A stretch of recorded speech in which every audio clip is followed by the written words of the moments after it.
What's up, everybody? Welcome back to another video on the Texas Rangers Report.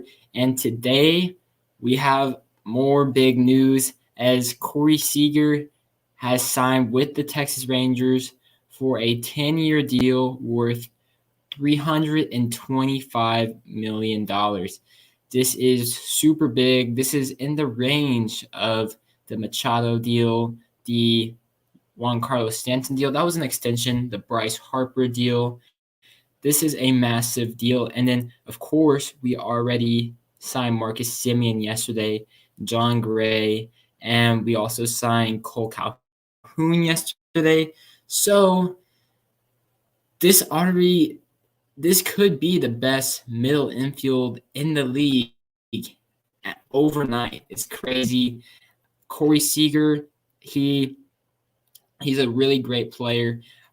He's 28 years old. He was a two-time All-Star, two-time Silver Slugger, a Rookie of the Year. He obviously won a World Series with the Dodgers in 2020, and he was the World Series MVP, the NLCS MVP as well. So he's going to be a veteran right away on the Rangers. He's going to help out the Rangers ball club right away. I mean, he's going to help out instantly with the batting. He's going to help out with the batting order. The two things that I'm a little worrisome about Corey Seager is his injuries and his defense. So, I mean, as of right now, I don't think it's the biggest worry on my mind because his injuries were a little fluky. He had something wrong with his UCL, and he had to get Tommy John. You usually don't see that with position players. And then another thing was he got hit in his forearm, and he fractured his forearm. So those are some of his injuries. But then if you look at the defensive stats, he's been basically an average shortstop for his entire career, and he sits around 6'4", 215. So he might have to move to third base down the line, maybe second base.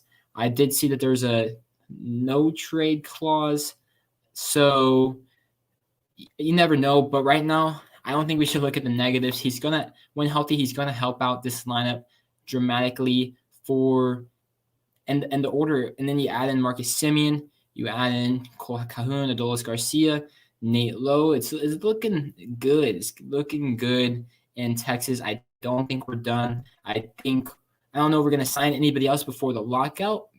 I mean, maybe that's the route the Rangers want to go to be the top choice for players in the free agent market. I'm not sure.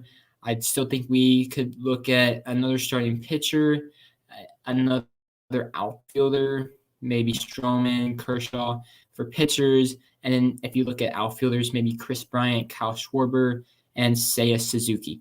So that's what I'm thinking right now. But Corey Seager, I think that Dodgers connection really helped out, and I'm super ecstatic right now. Let me go into some of the comments, and if you have anything about Seager, any of the other free agents, and later in this live stream, I'm going to talk about how this impacts our prospects because we have really good depth in the middle infield in our farm system, and we also have, and this is also going to impact our lineup with Josh Young, IKF, etc. Tyler Rainey. Okay, let me wait for this to pop up. Oh, here we go. Who else do we sign, if anyone, and will it be before the lockout? So like I said, I think we need to look at another outfielder. So Chris Bryant, Seiya Suzuki from Japan, or Kyle Schwarber. And and another pitcher, so Marcus Stroman, Clayton Kershaw, or Carlos Rodon. None of those guys have qualifying offers, and it is kind of crucial because right now, two players that we signed have a qualifying offer, and that's Marcus Semien, and we signed him. We have to give up our second highest draft pick next year, which will be our second rounder, and $500,000 in international signing bonus. And then since we signed Corey Seager today, we will now have to give up our third highest draft pick. So we'll be without our second round pick, our third round pick, and $500,000 in international signing bonus. So I don't think the Rangers are going to go after any more people with qualifying offers.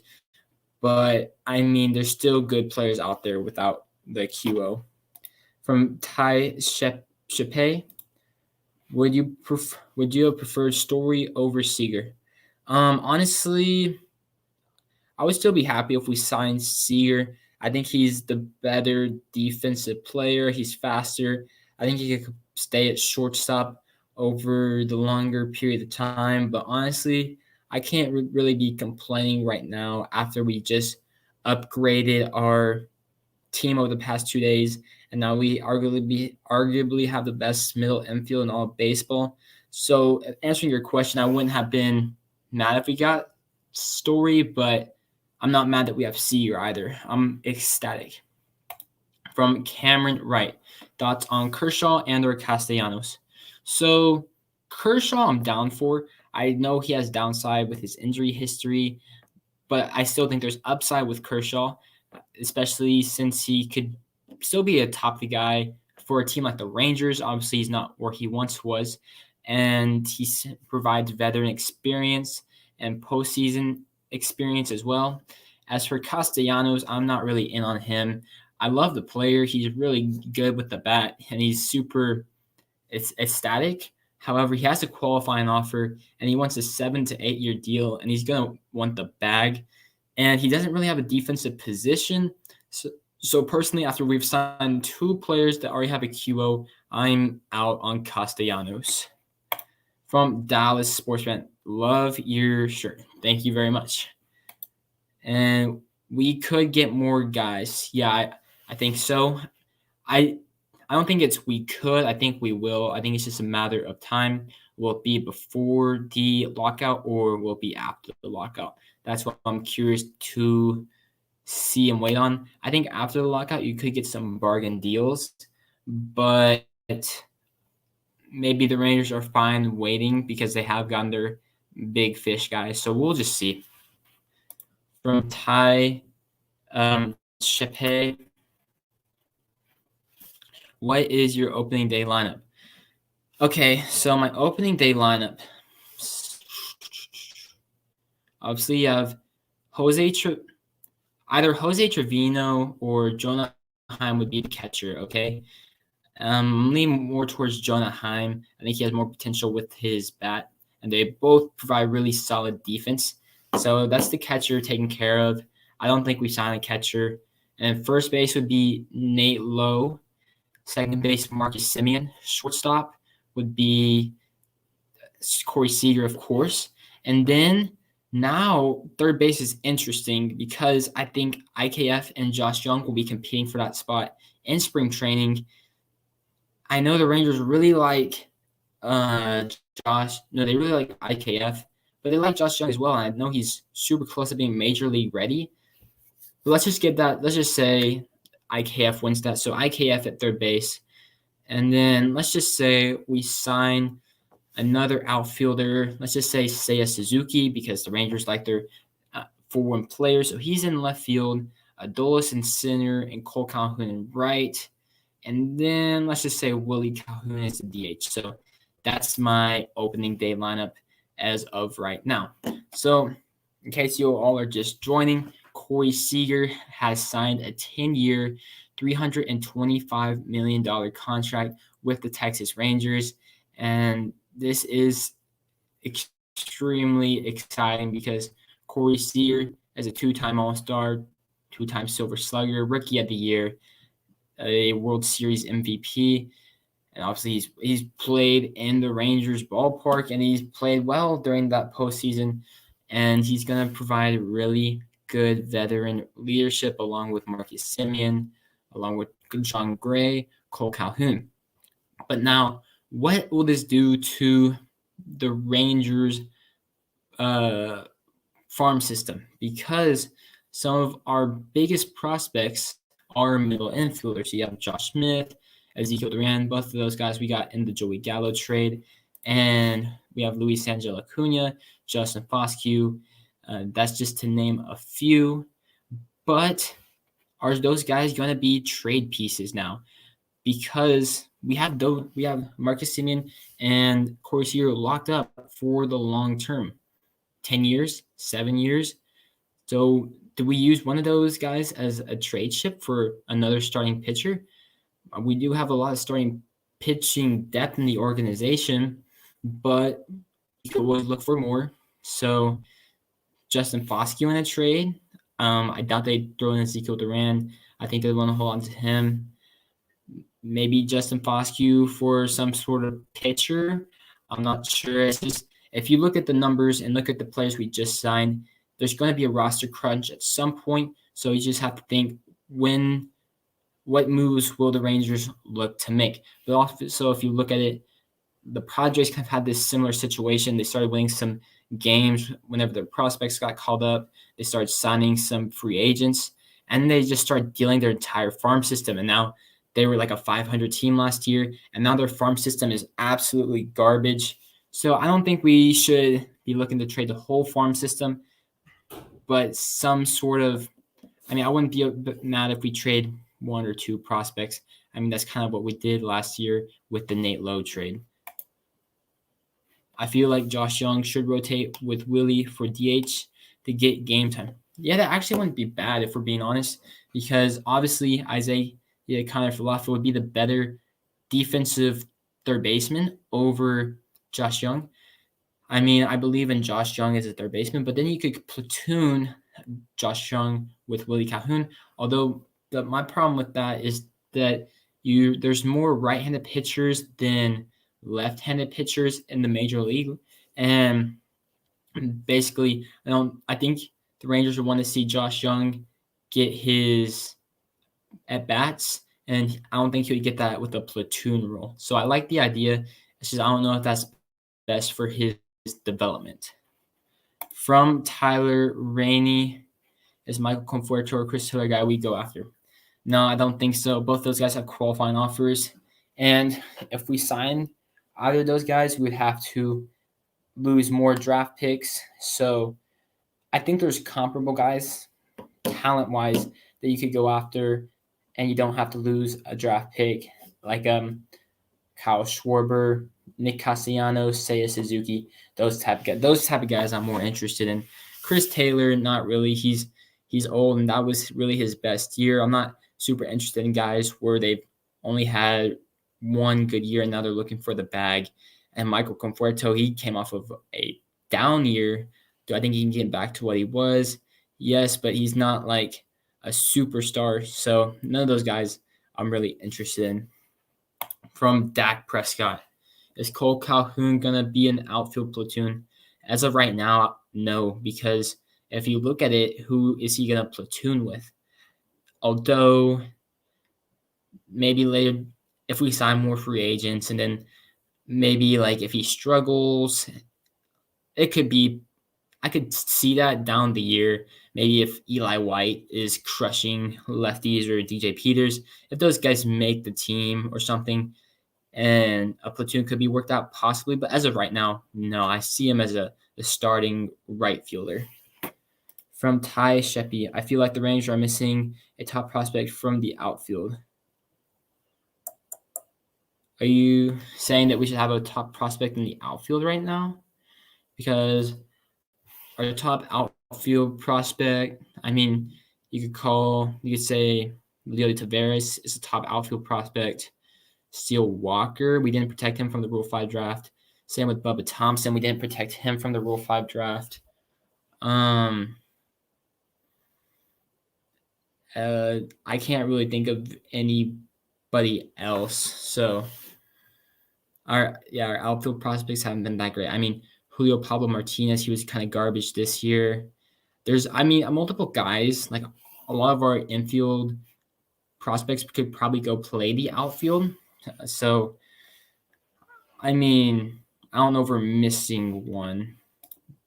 Dak Prescott, what other pitcher should the Rangers target? Personally, in my opinion, I think the Rangers should target either Clayton Kershaw, Carlos Rodon, or Marcus Stroman. My top guy was Kevin Gausman, but he's no longer on the market. I thought he came off of a really good season, both in the box score, but also with the advanced numbers. And he didn't have a qualifying offer. And he actually didn't get too much money, in my opinion. It was around 5 years, $20 million a year. I thought that would have been reasonable for the Rangers, but the Rangers weren't interested. So my new guys are Marcus Stroman, Carlos Rodon, and Clayton Kershaw. None of those guys have a qualifying offer attached.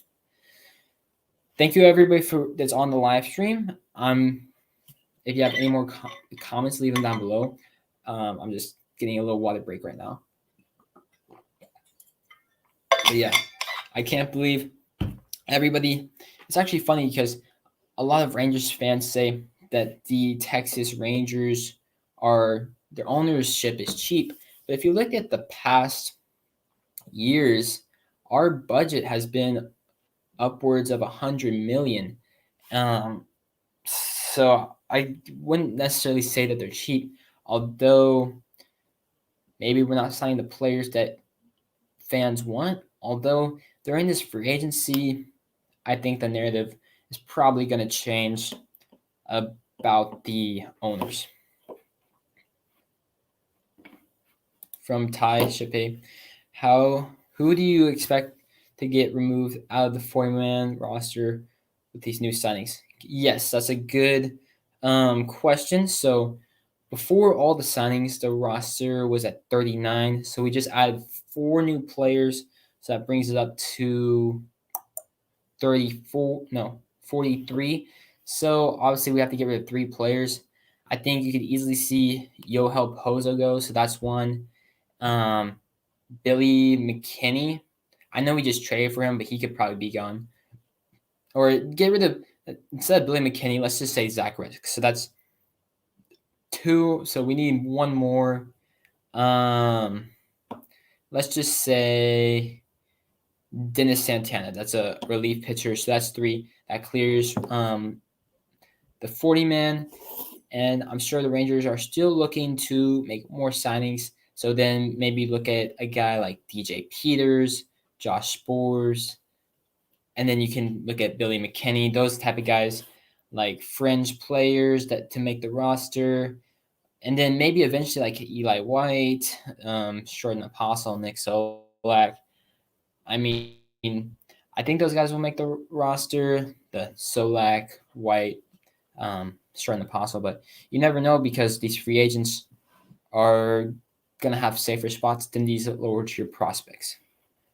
From Dak, I like the bullpen, especially with Jonathan Hernandez and Jose Leclerc coming back. Yeah, I think so. I think the bullpen is actually a spot on the team that the Rangers really don't need to worry about. Like, you can probably still make your minor league signings like you usually do, which you won't have to worry about adding to the 40-man unless they pitch well in spring training, and then you can. That's what you did with Ian Kennedy and Matt Bush last year. But if you think about it, we got Joe Barlow, Jonathan Hernandez, Jose Leclerc. That's a really good closer setup combo. You still have Brett Martin. You still have Spencer Patton. And then you have DeMarcus Evans. We can see what he can do. Nick Snyder. Who else? Yeah, those are a few guys, and still look for them to do those minor league free agent signings. They'll always do those. I feel like there's one guy that I'm forgetting, but I can't really remember him right now. From Samuel Sandai, I'll go after Rodon or Stroman. Yeah, I don't know if you're on the stream, but one of the subscribers said, what pitchers will I go after? And Kevin Gausman was my first option. And we got Gray. That's all right, but he's not what I really view as an ace. So I would still go after Clayton Kershaw, Stroman, or Rodon, because none of those guys have a qualifying offer. And for all of you guys just joining, since we have signed 2 guys with a qualifying offer, we're going to lose our 2nd-round draft pick next year, our 3rd-round draft pick, and $500,000 in international signing bonus money. From Ty Shepe, Texas Rangers is the 2nd home for the Dodgers players. Yep. So let's just talk about it. So we got, dating all the way back to the Yu Darvish trade, we've got Willie Calhoun, AJ Alexi, and then we did get Brett the Guys, DJ Peters, Josh Boers, Dennis Santana, Billy McKinney, Zach Rex. Who else? Corey Seager. That's 9. Yeah, I think 9 Dodgers on the. Well, Brett the Guy isn't here anymore, so we can bump that down to 8. But still, that's 8 Dodgers with the Rangers. That's pretty crazy. And then it could go back up to 9 if the Rangers go inside and Clayton Kershaw. And then obviously you have Chris Woodward and Tim Hyers, all Dodgers guys. But yeah, second, we're the Texas Dodgers. From Samuel, Chris Woodward was a huge factor in Seeger coming here. Obviously, money was a huge difference. Yes, 2 things. The Dodgers' influence with Chris Woodward and Tim Hyers, the new hitting coach. And I think the Rangers offered Corey Seager the most money out of any team. From Dylan Flores, Billy McKinney is going to have a good year as a platoon player. He just needs more at-bats and consistent playing time. He will be a lot more comfortable now. He's from Plano. Yeah, so let's just see if he makes the team. Since he is from the Dodgers, maybe he gets a little bit more of a longer leash with Chris Woodward, etc., etc. He is more versatile than Zach Rex, I'll say that. And I think he's young. He's 1 year younger than Zach Rex at 27. It's kind of crazy to think that he's the exact same age as Willie Calhoun. So put that into perspective. And who would he platoon with? I'm not really sure. He's a lefty. He went platoon at first with Nate Lowe. He went platoon with Cole Calhoun. Maybe they signed Seiya Suzuki, a right-handed hitter. Maybe he platoons with him. We'll just see. But let's just see if he makes the team first. All right, guys. So, again, the Rangers have been spending this offseason Marcus Semien, John Gray, Cole Calhoun, Corey Seager. If you have liked any of these signings so far, give this video a thumbs up down below because that is the best way to help support the channel and it helps reach this video to the algorithm on YouTube. So I'd really appreciate that. From Samuel Sandite, Josh Young, Seeger, Semien, and Lowe is our infield next year. That's great infield. Yes. The only thing is, does IKF go and play third base? That's what I'm still trying to figure out. Or did they use him as a major, like, play wherever you want type of player? I'm still trying to figure that out. I don't think they'll trade him. They're definitely not moving him back to catcher. Honestly, I do want Josh Young starting. I think he has more potential than IKF in the lineup. But would they move IKF to left field? I think he has the best value on the Rangers as a super utility type of player with his glove. I personally don't believe in the bat for IKF. That's why I would want Josh Young starting over him.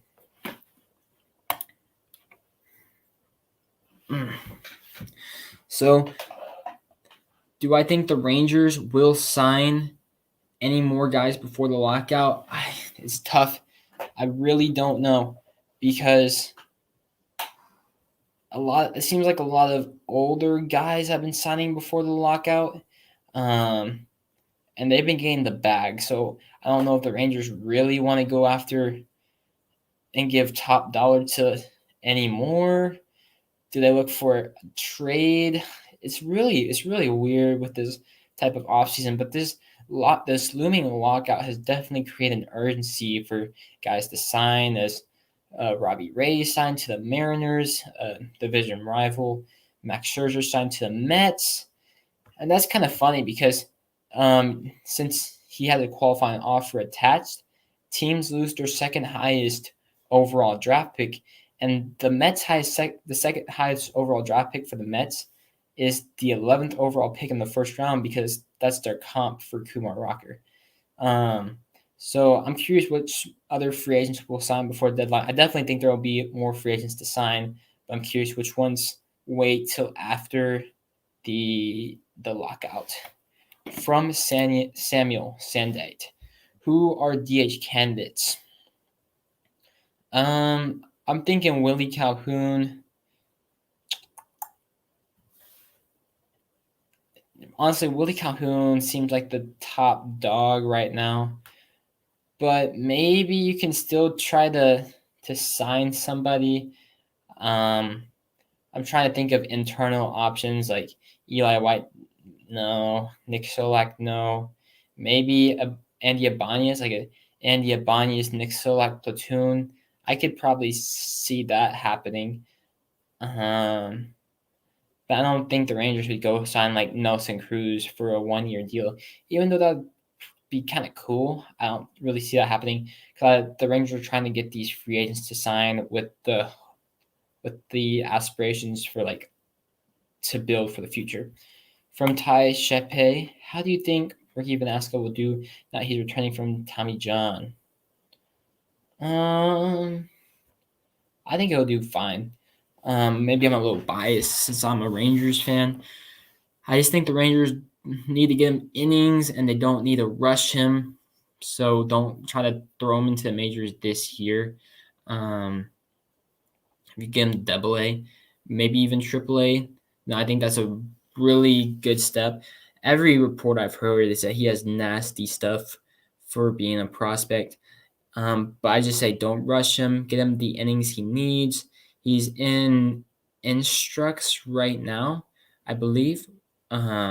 So I think he has a really good fastball, pretty decent curve, but his fastball is his best pitch, and I think he'll do well. And then another guy to look at is Owen White. He was the best pitcher in the Arizona Fall League. And then another guy to look at is TK Roby. He pitched well in the Arizona Fall League, not as well as Owen White, but for a third round draft pick in the 2020 draft out of high school, is something to get a little excited about. And the Rangers have started to build a pretty good depth in pitching. So you just look at Jack Leiter, Cole Winn, Ricky Vanasco, Owen White, TK Roby, Yeri Rodriguez, Ronnie Henriquez, Glenn Otto, AJ Alexi, and that's just naming a few. So I think the Rangers are definitely building on something because they do want to use this farm system to help with the free agent signings. So because I don't think the free agent signings are done, looking for another outfield bat, another starting pitcher, and then you can mix in the prospects as well because you have guys like Justin Foskey waiting, Josh Young waiting, Cole Winn.